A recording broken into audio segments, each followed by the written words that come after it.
Hey there, guys. Kage DQT coming at you. I wanted to touch on something that we've, argued with in the past with certain members of the community or exiled members of the community, things of that nature. Essentially, the future of this game. Is this game shutting down? I mean, I've even had people worry about, well, they're rushing out content quickly.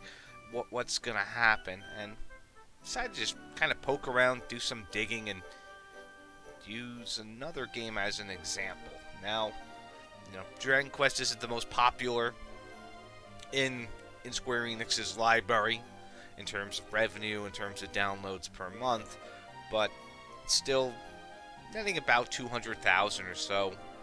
And I just wanted to show some numbers, talk about a couple of things here, because essentially, it's got 9K downloads for May, $200,000. I think it's consistently been around that point for a while. So it's consistently been a decent game. Japanese version, we're not even going to look at that. The Japanese version is making a lot more money. It's a lot of the Square Enix's Japanese games are just hitting it out of the park. Now, mind you, there are some games that are a little bit older that are making a bit more. Like War of the Visions is still raking in, I think, like 700,000 a month, and that's been around since like 2020, maybe a little bit earlier. So, I mean, there's definitely some games here where, they're doing better. However, I mean, I don't know if anybody's ever talked about this because I even lost touch with this game, but I mean, essentially, I don't know what happened to this game. I mean, I know their Discord community is still going strong, but if any game was going to get shut down at some point for lack of revenue and other things, this would be a good one to keep an eye on. And again, I don't know what Square Enix's metrics are in terms of what dictates having a game shut down. Like, I don't know why Dragon Quest of the Stars shut down or why some of their other projects have gone down. I've just noticed generally if their games don't make it past a year or like a year and a half, somewhere in that vicinity, they generally get axed, and that's it. But I mean, right now, I don't even think Die is a year old yet. I don't even think, I'm trying to see. So this was released, Die was released back in September 28th, worldwide, 2021. I mean, its last major update was back in May. It only netted 60K and less than 5K downloads, and its performance history's kind of tapered. It's been towards the back of things here.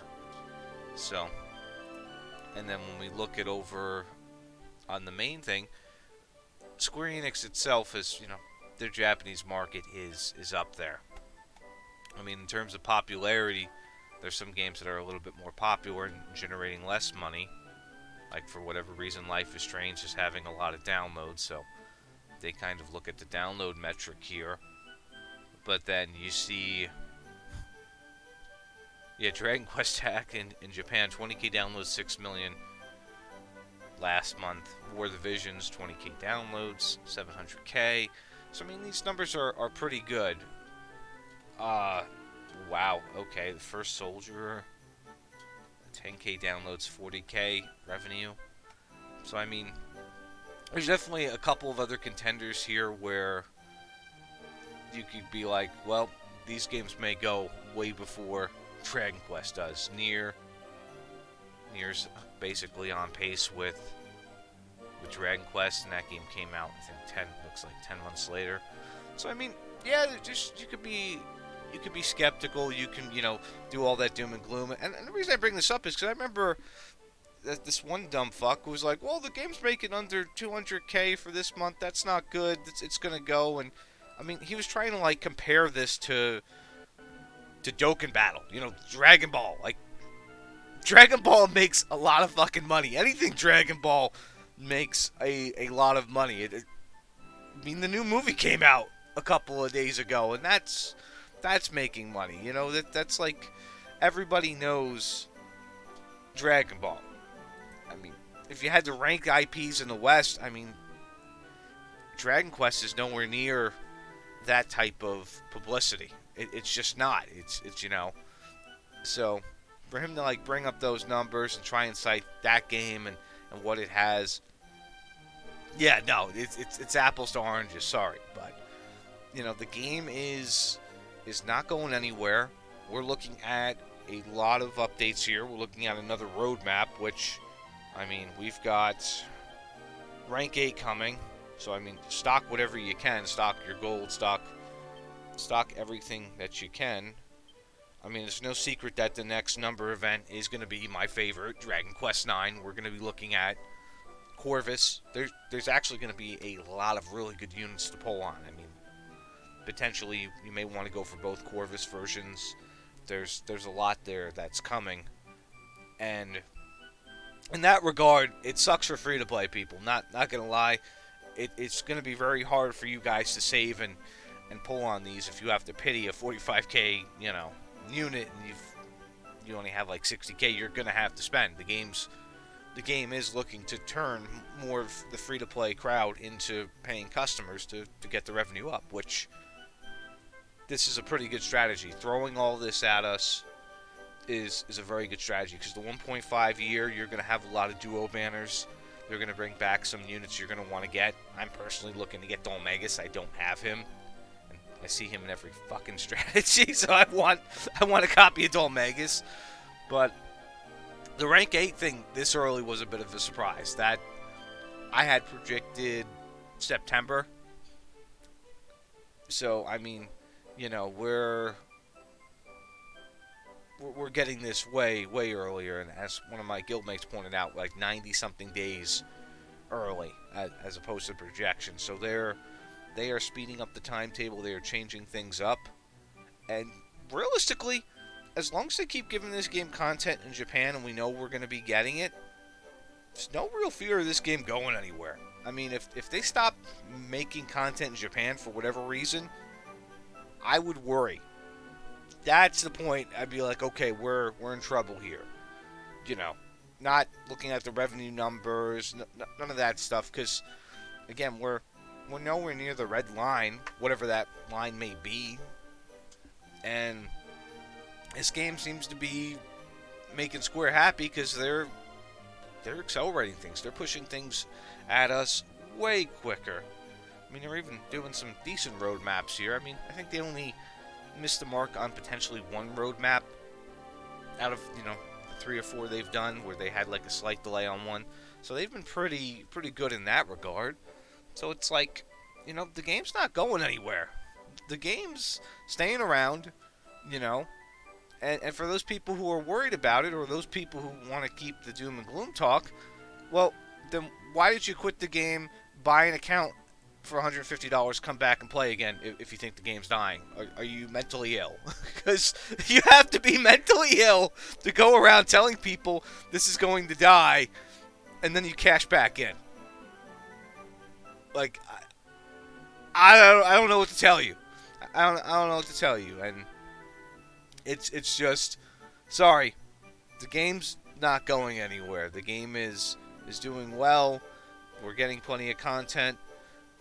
I do feel bad for people who are free to play and stocking up on gems, because again, there's, you got Diamond Slime coming up, and then you're going to have these DQ9 banners coming up, and you're going to want to get all these units, and, I still need to pull Kid Terry, so I'm going to wait. I'm going to do a couple of pulls on him, hope to God I get him, and then I got to get the other one. So, yeah, it's a lot. It's a lot going on, but for people who are like, well, they're throwing all these events and everything so they can cash out. No, if they wanted to do that, they could have literally cashed out back when this here was like 3 rows of fucking gotcha at once, that was excessive. Like, all the banners and everything they had going on, there was literally like 3 rows. That was crazy. That was, if they were going to cash out, that would have been the time. When they had like, God knows how many banners going at once. That was overwhelming. And I hope we never have to see that again, because that is just too much for people. But the game is doing well. guilds are doing good. I mean, we've got other things to look forward to for this game. They just talked about live action arena, which I know isn't everybody's cup of tea, but that seems kind of interesting. So where, people have to do their matches in a timely manner and not spend 24 hours doing 20 guild matches, that sort of thing. Finishing up 30 minutes before reset sort of deal.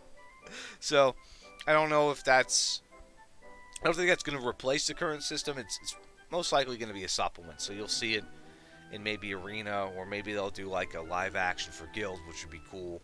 I'd like to see that. And I would still like to see some actual purpose to some of these Guild metrics. Like, there is zero purpose to all this fancy stuff here. Like, it doesn't get us anything. It doesn't do anything.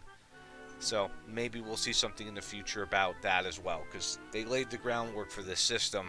There's a lot more here they can do. They can definitely add mega boss battles. They could definitely add more guild quests. They could add the chat would be nice. I mean, it would help some people who don't want to or can't use like Discord or other community things, because maybe they're in China, maybe they just don't know about them, and they like to be able to communicate with people. So there's stuff they can do here, but ultimately, game's not going anywhere. We've got a lot of good events to look forward to. If you have gems stockpiled, it's going to be tough, because I would say getting gem slime's not bad, especially for GVG, but there's going to be a lot of good stuff coming up with that 1.5 anniversary banner and the DQ9 units. Other than that, that's pretty much it. I mean, my only real gripe lately has been this ancient shrine bullshit. But as you can see, it only really pertains to the hand and Draki, because this Thunderbird, I have done minimal farming on this Thunderbird, and I've gotten plenty of extras on him. So like, I've already got 6 extra duplicates there. I'll go do the other stage, and I'm doing Awakening Plus on this unit. So personally, I would, unless there's like some really good unit coming up, which I don't know if there is in this set. There might be. I haven't looked too far ahead. If it's 4, you're in for a long haul. You're in for a pretty skew time to get that unit up. But if it's a 1-1 draw, you have a chance to get duplicates on either one. It won't be hard to get that boosted up here. So let's see. Do I have enough points? Oh, I do. Okay, oh, nope. Don't have enough points for that. Let's see. Nope, I need 7 more copies, and I'll get the agility up. So, alright. Well, with that being said, I want to thank you guys for watching. We're going to have the podcast later tonight. I think about 7 p.m. PST with myself and Nibs, who also got drawn back into this game, which I don't think he thinks the game's dying either, so, But hey, anyway, you guys take it easy, and I will see you later tonight. Take care.